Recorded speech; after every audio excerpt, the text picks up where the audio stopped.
النهارده هنتكلم على مصطلح مهم جدا هيغير مفهومنا عن الدايت.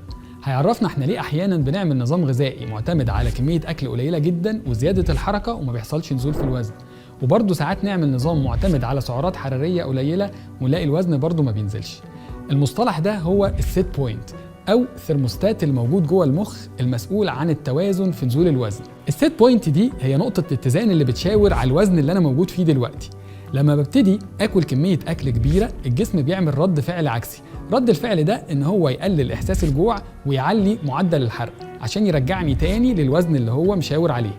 في نفس الوقت بيحصل العكس لما بقلل كميه الاكل، بيقلل معدل الحرق ويزود احساس الجوع عشان ارجع تاني للوزن اللي انا كنت فيه.